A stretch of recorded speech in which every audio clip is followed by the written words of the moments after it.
It's now streaming.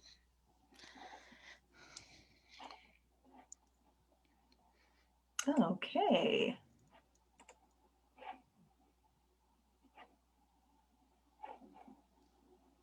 So Carmella, you see that it is streaming? It came up on the page. I haven't found it yet. I'll look. Okay. And you're doing it to just Dane or your own? Just Dane.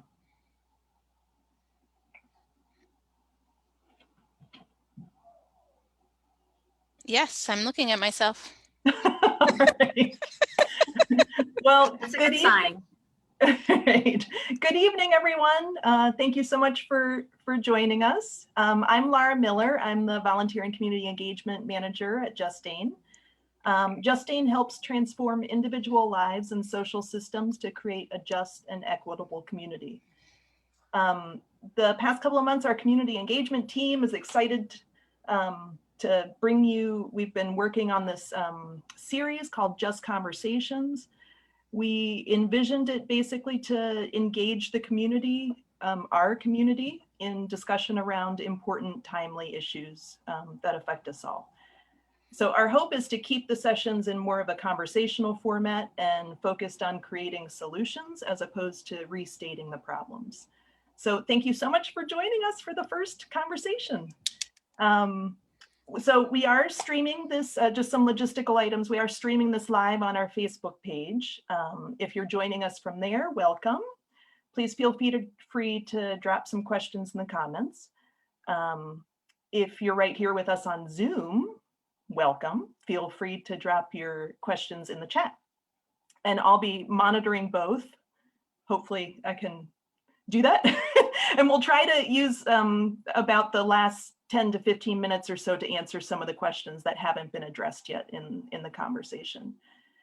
Since we have a lot of registrants here, thank you so much again for your interest in this topic.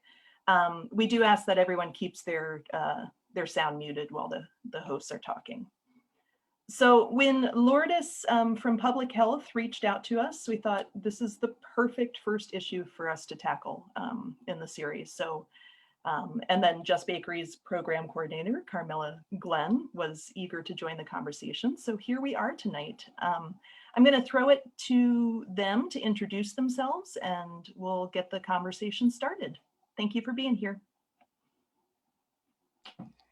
Well, I suppose I can go first. My name is Carmella Glenn, and I am the program coordinator of Just Bakery, which is an initiative of Just Dane. And I'm excited to be here and excited to be able to have this conversation with Lourdes. Hi, everyone. My name is Lourdes Shanjani, and I am a bilingual health education coordinator for Public Health Madison and Dane County. And I am thrilled to have the opportunity to share some of the information we have about the vaccine. And I thank Lara and Carmella for the invitation tonight. And thank you to everyone for joining.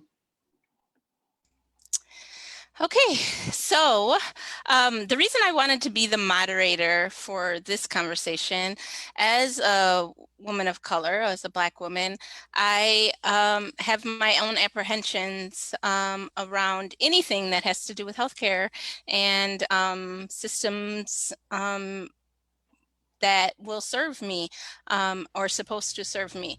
And so when Lourdes reached out to us, I was the first to say, yes, I would love to have this conversation.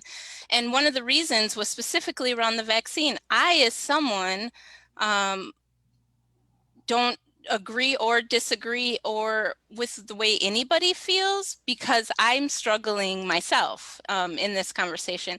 I, up until a month ago, did not think I was ever going to get the vaccine. I was one of the people who said, no, I don't trust this system. I don't understand it. I don't like a lot of the questions so these questions that we're going to come up with tonight were my own and from a compilation of a lot of other people. But I was struggling with trusting in something that came out so fast. And so, but then about a month ago, I just got tired. I'm tired of not being able to hug the ones I love.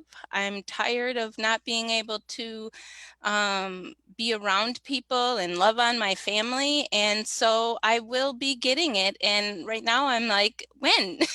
And it's not that I'm getting it still because I feel like my questions have been answered. So I wanted to have this tonight, and I wanted to be the person to bring it to the community because I think there's a lot of people that feel like me, and I wanted to be able to ask some hard questions. And Lourdes, when we talked, is so open to having some hard questions answered. But that I plan on getting it, but maybe not for the reasons that a lot of other people are, that they trust it, but just because I want to be able to have people back in my life. I am been social distancing at a very high level, like not outside of my house.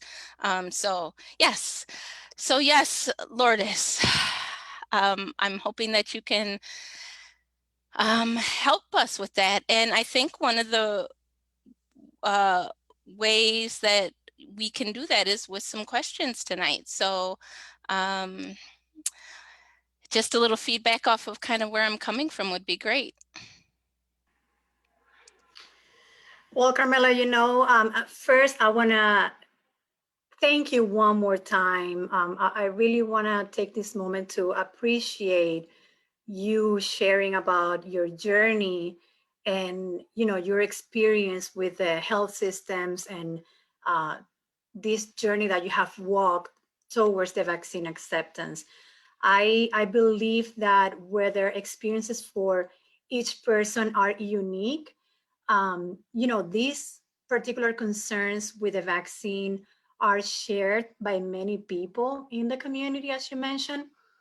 And one of the reasons why we believe that this is important for community leaders like you to hold these conversations, it is because people can see that these experiences are normal. And, that would hopefully help people feel reassured that they are not the only ones. They're not by themselves in this, having these concerns, having these fears that are very valid concerns, let me tell you, because this is something that is newer. It's information that people are not used to listen to. And I just want to say that this might be an initial conversation for us. We acknowledge that it takes time for people to learn something and process that information. So I want to thank you, and I want to thank Lara and Justine one more time for allowing us the space to come and share a little of that information that we have. And I'm going to tell you that our health department, Public Health Madison and Dane County, we believe that everyone in our county should be having opportunities that allow them to be as safe and healthy as possible, meaning that we should be paying particular attention to communities who are most at risk for COVID-19. And usually those communities are the ones who have the least support that they need in order to stay healthy. And in the case of the vaccine, for example, our responsibility as a health department is to ensure that everyone in our community gets the vaccine, that there is equitable access to the vaccine in the community. However, we do recognize that people have questions, people have concerns. All of those are valid. And we know that Black and Brown communities in particular have been disproportionately affected by COVID-19. And often those challenges also come because there is a lack of access to proper health information. And I also want to say that we own the fact that for the Black community in particular, there are past medical harms that have warmed that trust in the system. So what we want to do in engaging in this type of conversations is to help increase that transparency. We want to foster that equitable access to the information, particularly for about COVID-19. the vaccine in communities of color. With the understanding that we may not have answers to all of the questions, because things are changing or rapidly evolving. But in the spirit of being transparent, we want to share the information that we have, so people feel that they are empowered to make the decisions about the vaccine when the time comes, and also serving as a source of reliable information for people, so they don't get information that is going to just feed into conspiracy theories or misinformation. So that's why I think, it's so important that we're having this conversation tonight. And as I mentioned to you and Lara at our meeting, we want this to be the beginning to a beautiful, long-lasting relationship where we can collaborate to bring information to the community about the vaccine and beyond that. Thank you for all of that. Can you, before I go into the questions, can you talk about the statistics, what you and I had talked about around how the virus has disproportionately affected the populations of color? I think it was something like 6% of the population is Black. Can you go into that? I loved when you shared that with me the other day, and I think it's good for people to understand, because of the vaccine, whether it sways you one way or another, it's good information to have. Absolutely. Something that we look very closely at Public Health Madison and Dane County is data. And the data helps inform most of our work, if not all of it.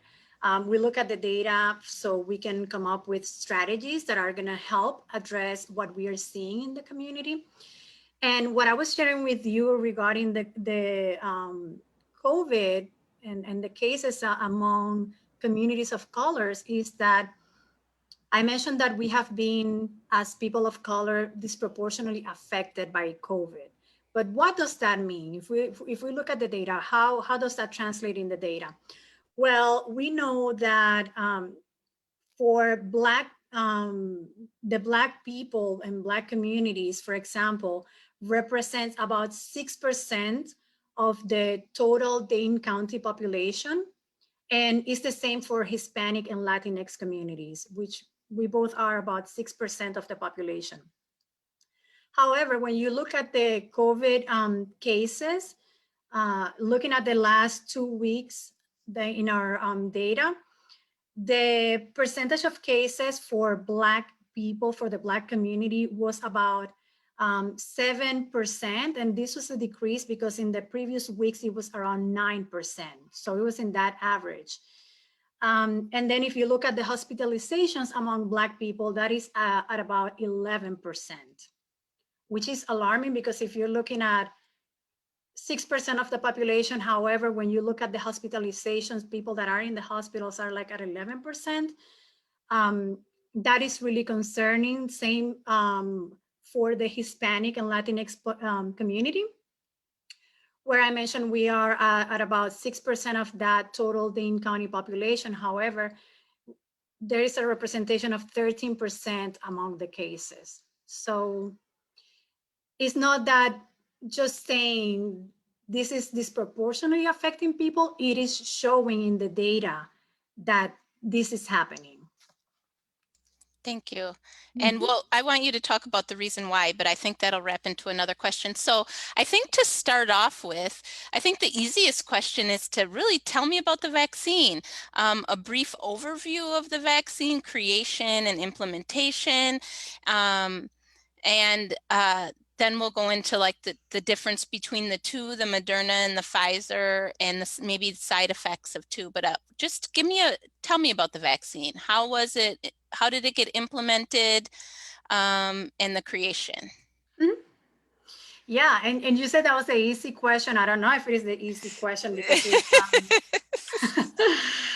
we'll do our best to do the overview. But basically, when it comes to vaccines, this is something that is being used in public health to address infectious diseases.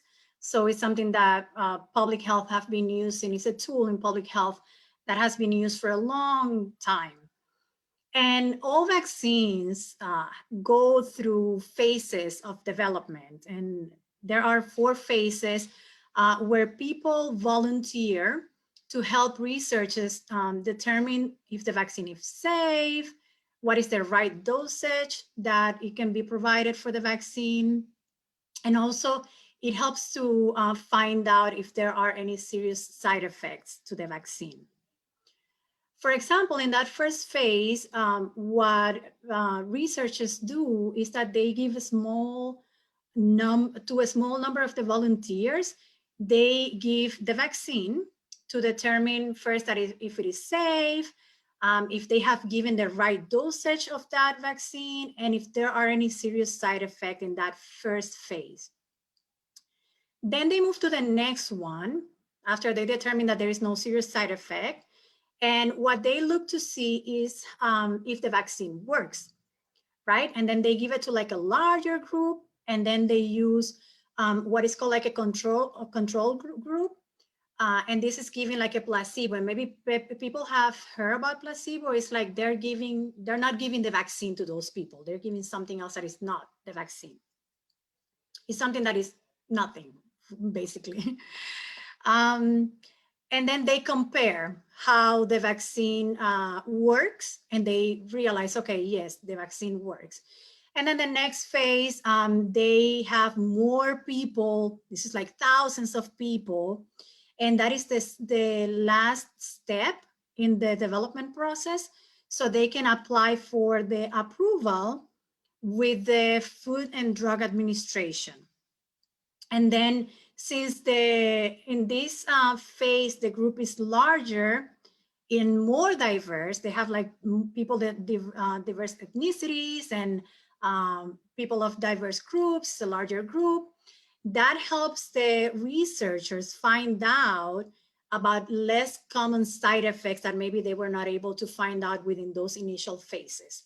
So that safety is monitored throughout all the phases. The last phase allows for them to continue monitoring the vaccine. So that's like a continuous process on seeing, about like side effects and all the components about safety. Okay, so they go through all of this, and we know with vaccines there's development, and then there's all of those processes, and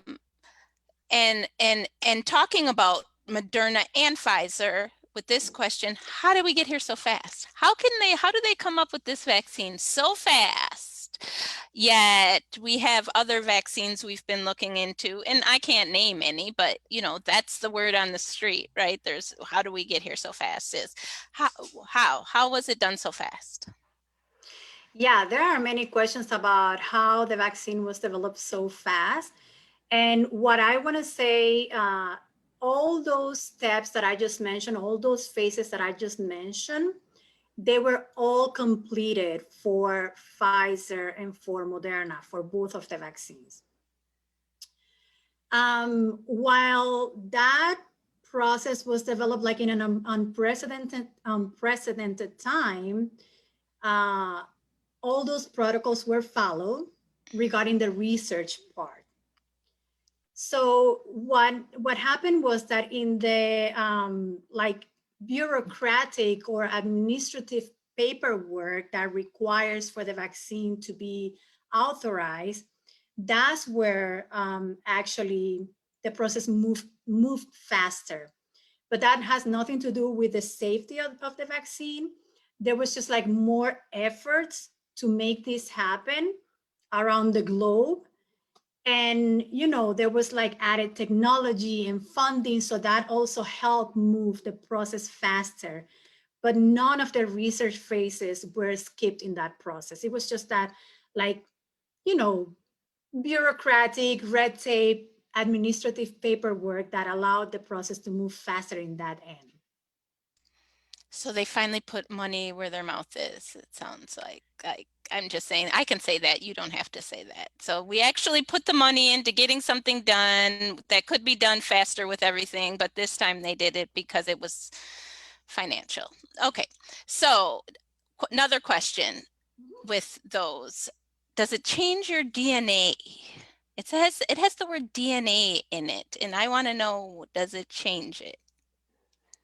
That is a great question, because that is something that people are very concerned about. You know, when you hear the word mRNA, I know I saw this somewhere in school and it has to do with something in my body. So, what is the mRNA? Well, the mRNA is basically a sequence in your body. It's like a genetic sequence in your body. And the vaccines are made from mRNA, which is similar to the one that we have in our body, with the difference that this one was created by the man. It was created in a lab. So that allows our cells to recognize it as if it was produced in the body, but it's not like nothing that is injected in our body that alters our DNA.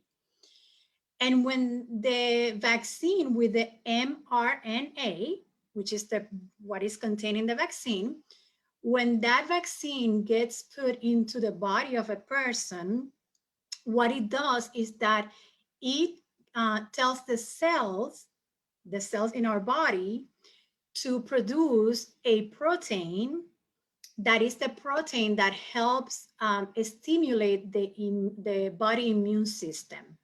So it's kind of like a tricky thing, you know, it's something that is put in your body to create that immune response.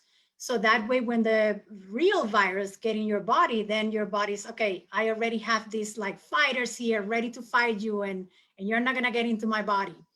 But it doesn't have anything to do with the DNA. Actually, the DNA is incorporated in the core of the cells. It's like deep in the core of the cell. And these vaccines, they don't go, they just go to the surface of the cell. So it doesn't modify, doesn't alter anything in your cells.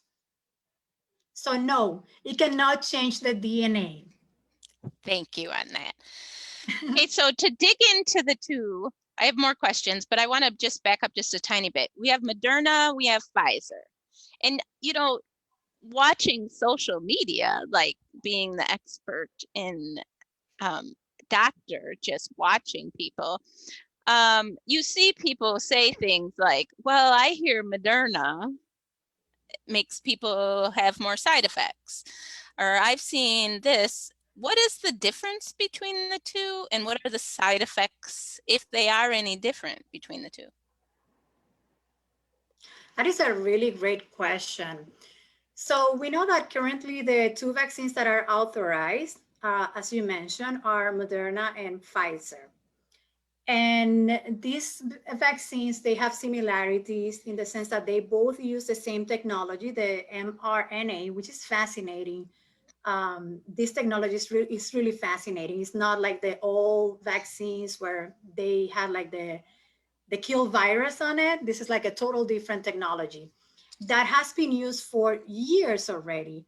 And even for like to treat certain type of cancer. So this has been studied by researchers for years, even though it's newer because it's newer to use in these vaccines.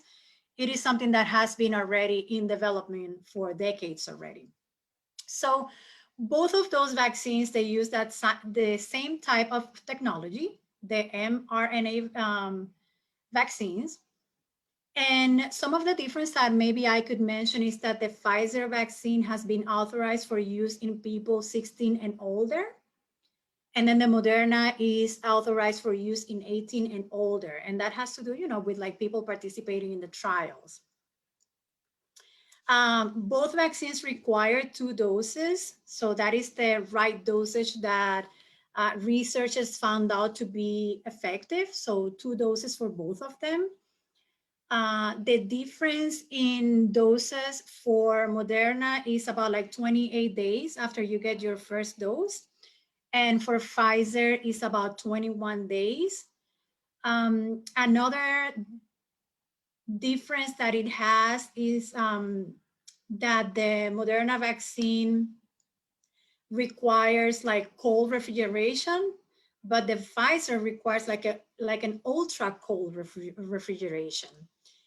And they both have been proven to be over 90, almost like 95% effective against COVID-19. So really good effectiveness. And, just like thinking about that development process with the mRNA vaccine is just fascinating to think about how that technology is helping us to be in this moment where that vaccine was able to be developed. When it comes to, I see, do you have a question? I was just going to say about the side effects, but I saw you start talking about it. Yeah, I was going to go there. So when we are looking at the side effects, the data that is coming like now, the preliminary data that is coming out is showing that there are side effects to be expected. They often occur within the first 3 days of the vaccination. And they should be resolved within like 1 to 2 days of the, when they start appearing. And some of the more frequent side effects for Pfizer, for example, we have pain at the site of the injection. So where the people get their vaccine, they can get that pain. Fatigue and headache are some of the most common that people have reported. Then the least common for Pfizer that have been reported are muscle pain, joint pain, fever, and just like nausea, and also like a feeling of you're not feeling well, right? And for Moderna, then we have kind of like similar of the Pfizer one. The most commons are pain at the site where the vaccine was injected, headaches, muscle pain, and fatigue. And then the least common for Moderna that have been reported are chills, joint pain, nausea, fever, and redness around the injection site. But again, these are to be expected. These are a normal response of the body when it's creating that immunity. It doesn't mean that the person is sick with COVID, because as we just heard, the vaccines do not have any type of virus on it. So people cannot get sick with COVID from the vaccine. And they should be like, going away within like 1 or 2 days after people are feeling those. Thank you. Mm-hmm. I love you're so thorough. I love hearing when you talk about it. When I'm on the screen with you, my level of anxiety goes down, then it goes back up as soon as you're gone. But let's keep these conversation. Okay, so question. So we've spoken about people of color being affected at a higher rate. How will the vaccine, has there been anything that has shown up that because we're getting sicker from the virus that we will get sicker from the vaccine or some other kind of side effects? Do you guys have any information on that thus far, or can you answer that question? Yeah, what I can tell you is that both of the vaccines in their research, in their trials, they included people of various racial and ethnic groups. As I said, like in that phase 3, where they get more people, they want to see how this is, how people of different ethnicities and races are responding to the vaccine. And for the Pfizer vaccine, there were approximately 42% overall of people, diverse races and ethnicities. And for the Moderna vaccine, it was about 30%, about 37% of people that were not white. So that gave the researchers an idea on how the vaccine works in different groups. I have not seen anything reported about people getting more sick because of race and ethnicity. But if I do see something coming up, I'll make sure that I send that your way so you can share with your community. And of course, we want to put all this information out there because we want people to know what are they getting into, right? Before they make a decision. Well, as Lara and I discussed, I think because this is such an ongoing conversation that we'll be having you definitely back to have another one of these, because as we're all learning with this virus and now with the vaccine that it's ever changing. Um, so why are people of color having such a higher death rate than our white counterparts? Why? Yeah. You know, when we talk about COVID disproportionately affecting communities of colors, it is not only COVID. You know, it is other things happening in our communities, and it is because of systemic health inequities that are built and do not allow us to have good health outcomes. We know that Black, Indigenous, Latinx, Asian, other communities of color are at most risk of exposure to COVID. And that also translate into suffering poor health outcomes when they get it. So I recall that during our conversation, I shared with you that in my family, and I am Latina. If you ask me about my family, I think about my mom, my sister, my brother, my sister-in-law. You know, like I don't count those people as extended family, but I have to say my extended family because they are my extended family outside of my husband and my children. Everyone, from my uncles and my mom and my sister, everyone has gotten sick with COVID. And the reason why is because of all that I see in public health. There are health inequities, there are those social determinants of health. I know that my uncles are not able to work from home like I do. Some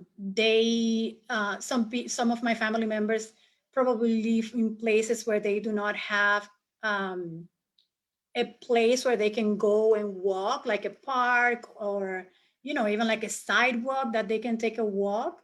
That translate into having like poorer health outcomes in the end. um, English is a barrier for people también, also. And you see I even said like también in Spanish there. So like in the English or like other languages that people cannot communicate. So all of those really just hinder communities of colors to get the right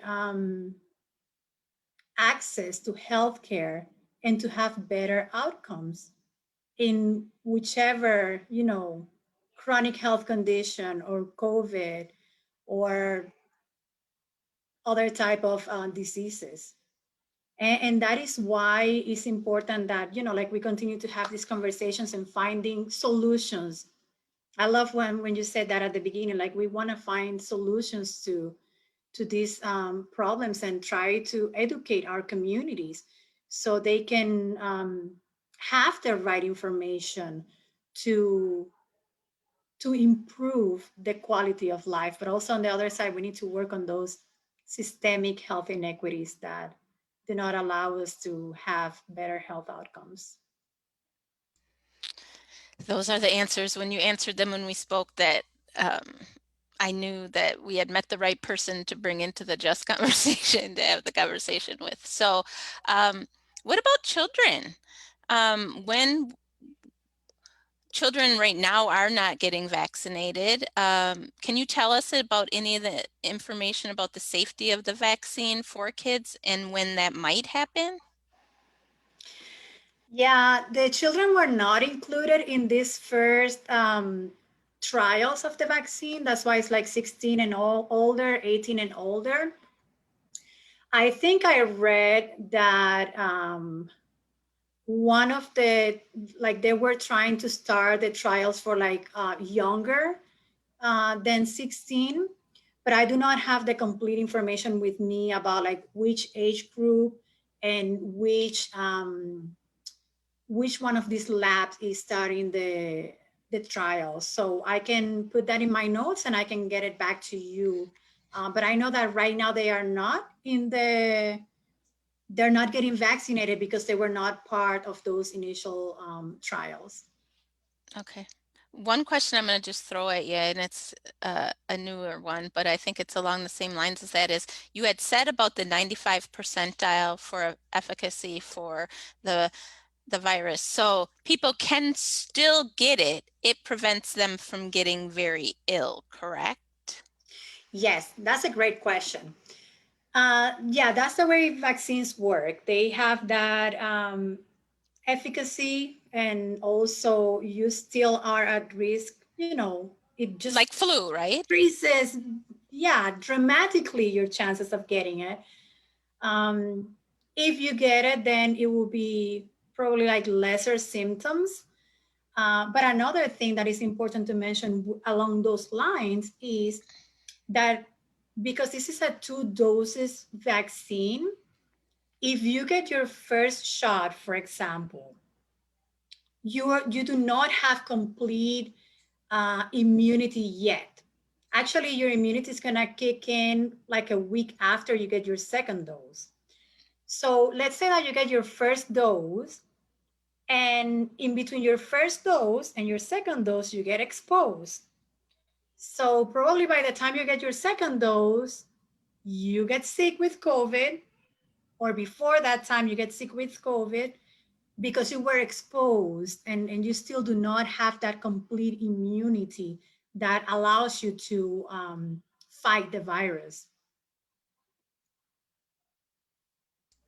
So the second is the most as important as the first. Yes, it is. And it is important that people, when they are going to get their vaccine, they follow when it is time for them to come back for the second one. So that's when they really are going to get the full immunity from the vaccine, not in the first one. That's why there are 2 doses, because that's like the right dosage for people to get that immunity to kick in. Yes, I think that is so important to say. So where does someone find, I have someone that's in the room that direct messaged me and really wants me to ask this question. Where does someone find the most accurate, because we know, right? That's why the word novel, you and I talked about this with the word novel, coronavirus, we're learning, we don't know what it is, we're doing that. Where do you find the most accurate information regarding COVID? Would you say public health? I would say public health, but also we do and look at guidances coming from the federal level. So we also look at the CDC, and we look at other organizations like the um, ACIP for the vaccines. So we look at some of those like other federal places that put out information regarding the vaccine. I would say that the Johns Hopkins University as well, they have good information. The national, I kind of like blank on the name now, but it's like the National Infectious Disease Center.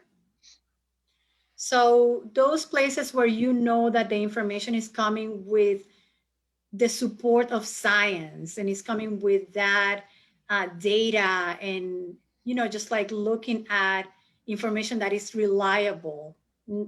Please try not to consume information coming from Facebook doctors and WhatsApp doctors, because there is a lot out there. And I just mentioned at the beginning, like conspiracy theories, there are all kind of videos that are altered. The information is coming out. It doesn't have any type of like scientific support or backup. So if you do receive something that is like odd, please try to confirm your information by looking into some of these sources that are more reliable. And the local health department is a really good place to start. All right, so I want to leave room for if there are some questions, but before we go to that, I want to ask you this one. And this one is really important to me. People are afraid. People of color especially are afraid. I'm afraid. Why should I trust this vaccine? Why should I trust to get it? And why should I get it?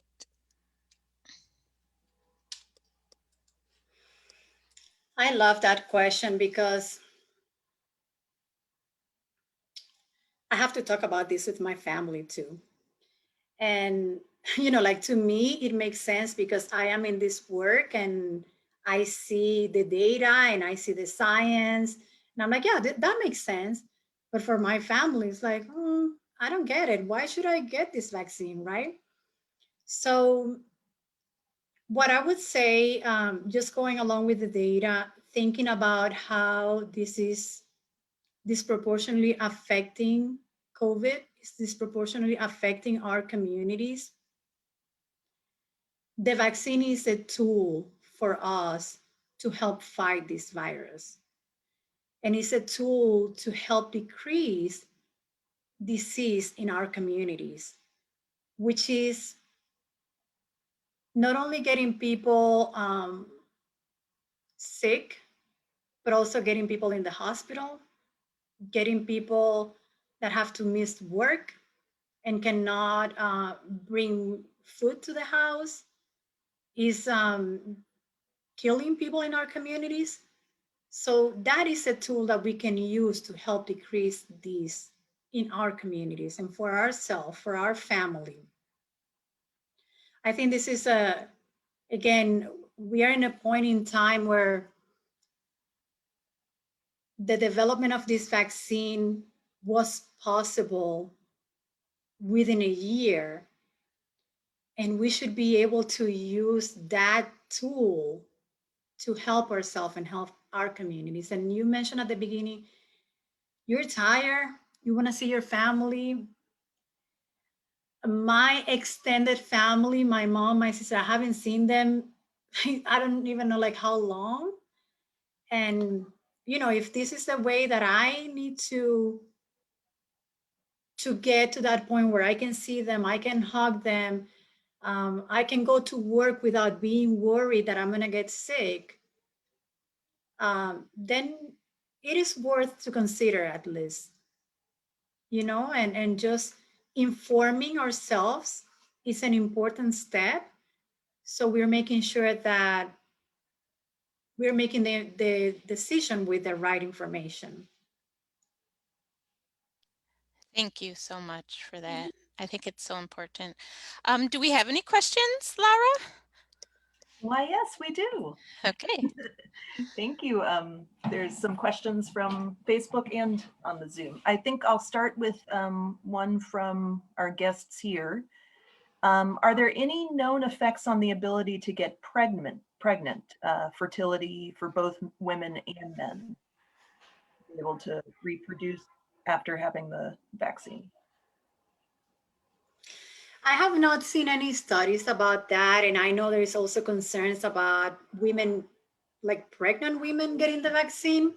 So, what is advised in that case if you have any type of concerns related to your ability to get pregnant, or if you're pregnant and when the time comes you want to get the vaccine, recommended that you speak to your doctor about the benefits of the vaccine, and just like weighing those benefits and risks, but have a conversation with your doctor about it, because they know your history, your medical history, and they can give you a good advice on whether you should be getting the vaccine or not. And then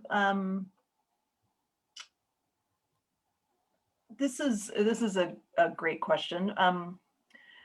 Since everything is kind of ever changing right now, how beneficial do we know, there's been information just in the last week about some different strains of COVID. How beneficial is the vaccine when we don't know everything that we need to know about COVID?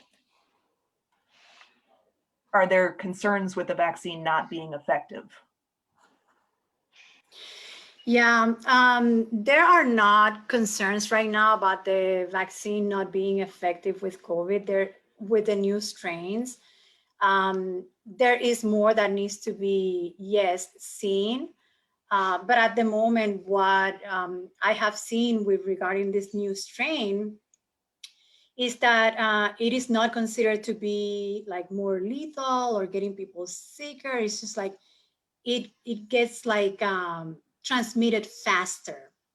So that's what they are seeing with this new strain. Just a second to that, I wanted to second that one. So, and if it does, if the efficacy does, I remember you saying something along the lines that kind of like with the flu shot that they can change it or you get a booster or something along those lines, right? Like we still go forward, but if the strain changes kind of like the flu, then we would just alter the vaccine slightly, correct, Lourdes? Yeah, that is a really good point, because that's what happens with the flu. It is the same virus, it just like changes. And then each year, the researchers, when they are developing the vaccine, they look, okay, this could be the strain that is going to be circulating in the community. So they develop something that is more specific to that particular strain.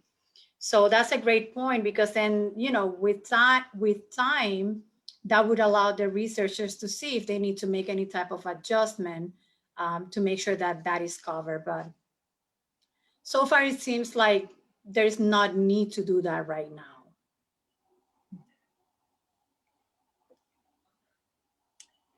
If you get the first shot and wait beyond 3 weeks to get the second shot, will it still be effective? Or will you need to get the first shot a second time? That's a pretty detailed question. Yeah, there is a period of time that, how do you call that? It's like a time that you still, if you're within that time frame, you're still good to get your vaccine. It is recommended like 21 days for Pfizer and 28 for Moderna, but still, if you are like, I don't know, a few days after that, you still can get your dose. And there's like a specific time frame there. I'll have to look it up. What is that specific time frame? And how is the scheduling of that working? Like, as someone gets their first dose, is a second dose saved for them, or will there be? This is my own question. Sorry, That's okay. Will there be, you know, an issue with supply if a whole bunch of people get their first dose and then we don't have enough of the second dose? Yeah, I think that's a great question you're asking, because right now, where we are in this process of getting people vaccinated, you may have heard that we are in this like phased approach. And what that means is that we have some groups that are getting the vaccine first. And within that group, we have the first one are the healthcare providers and long-term care residents and staff. They are like that phase 1A or tier 1A that are getting the vaccine. So we do the request, like I mean public health and the local health systems.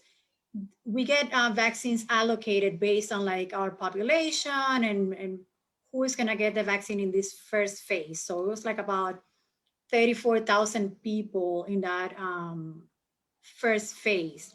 So we keep getting vaccine each week to vaccinate people that are for that first dose. And then now we started on December 29th, so we are already vaccinating people in the second dose too. And we make the appointments based on the vaccines that we receive. So to make sure that, you know, we have enough now to cover those first doses that were given, so we can give those second doses, and then we can do some like first doses besides that. So we make those calculations based on how much vaccine we're going to be getting. We would like to get more vaccine than what we're getting, so we could go faster through this process. But these allocations come from the federal government to the state and state to us, and we have to patiently wait for the vaccines to get to us so we can get those in people's arms. All right, let's see. Has anybody passed away from the COVID vaccine? There is no documentation about people passing away from COVID vaccine. That was one of the questions I had. Thanks. Someone else posted. And actually, yeah. I saw it. Yeah, no, that's a really good question, because I'm aware that there are people concerned about like the allergic reactions, for example, and there have been like a few people that had allergic like those. It's called anaphylactic reaction, which is like a major allergic reaction. But those people had the history of anaphylactic reactions, and they were treated, because when you go get the vaccine, there's personnel like nurses that they are trained if something happens to quickly react and help the person. So they were treated. No one has died from getting the vaccine that is documented. And if someone has concern about like, okay, I have an EpiPen and I'm concerned about getting the vaccine, again, maybe that's a conversation to have with their physician to look at those like benefits and the risk and what would be the best way to approach that. There's a question here. Who can we talk to regarding the federal and state vaccine process? You mentioned kind of more general or more federal national information coming from the CDC. Is there any way to actually like talk to someone about that, or? Well, when the recommendations for the groups are being done, there is a period where people can submit public comments. And that just happened and apologies, maybe it was a few days ago. I'm like few weeks. No, it was a few days ago. Sometimes it's like the time. But that just happened a few days ago, where the SDMAC group, which is the State Disaster and Medical Advisory Committee, we're getting those guidelines ready for to pass to DHS to get to us. And there is a period when they are making those decisions about like the next groups where people can submit those public comments. I can put here the website of the SDMAC for when the next phases are coming. And if people want to submit public comments for that, then they would be able to do so. That would be great. And where can we see the data regarding the vaccine? Some of the data that you shared. Is there a place for us to go? Yes.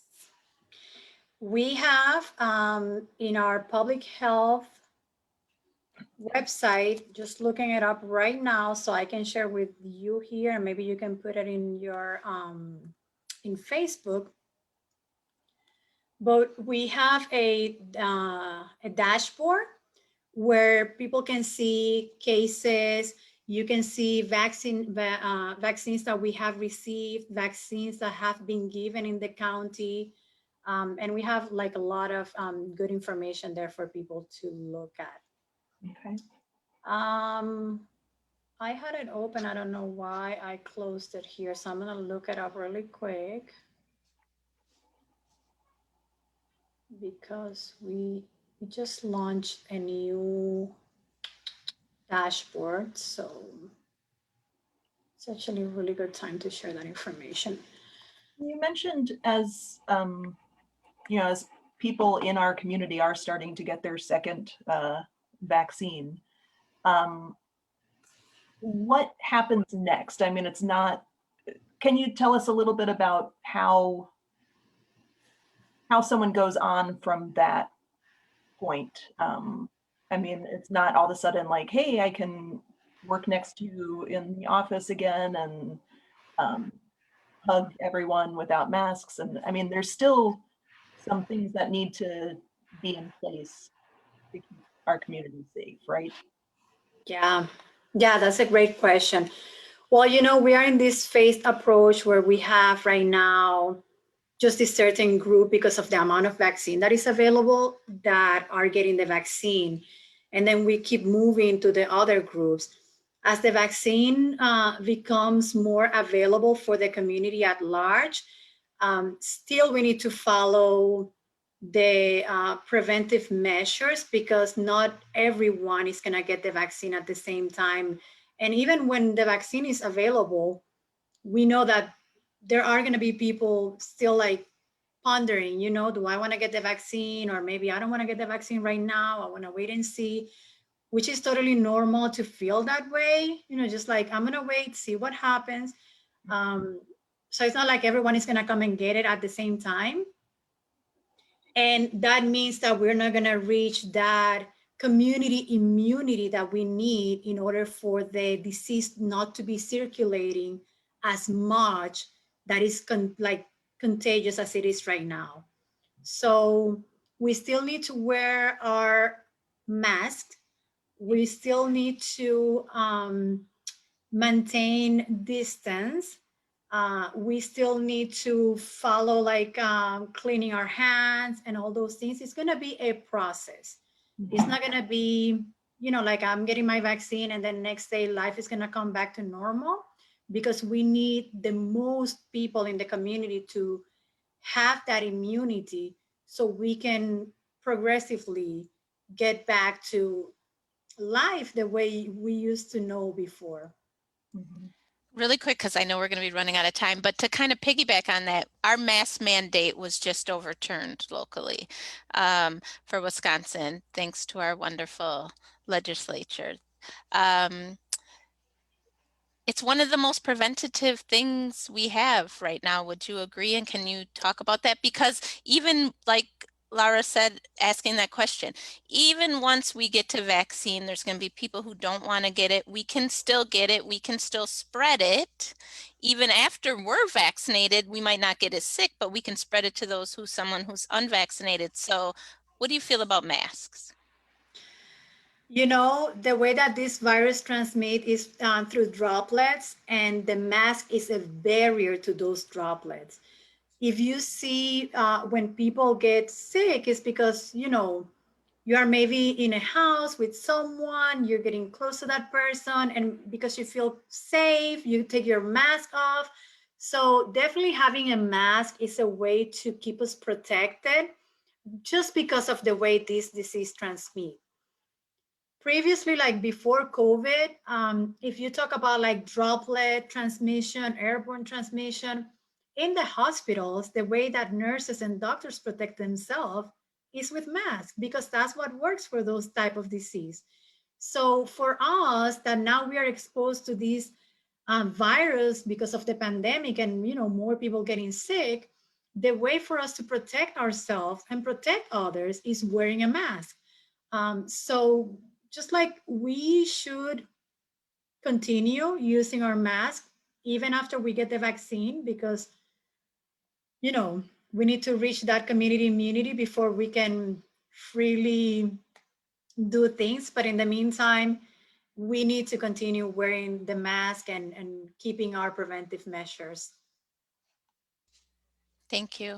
So Laura, are we going to stay on time, or are we going to take another question? How do you want to do it? You're on mute, I think, or otherwise I just can't hear you. Okay. My cat was like beating down the door, so I decided to mute myself. There are a couple more. I want to, I guess, just break here to say thank you so much to everyone for joining us. If you do need to leave, go ahead and do that. We will be in touch with like some future conversations, I think, with Lourdes on new information coming out. But there's, I don't know, how do you guys feel, Lourdes and Carmella? You want to, okay.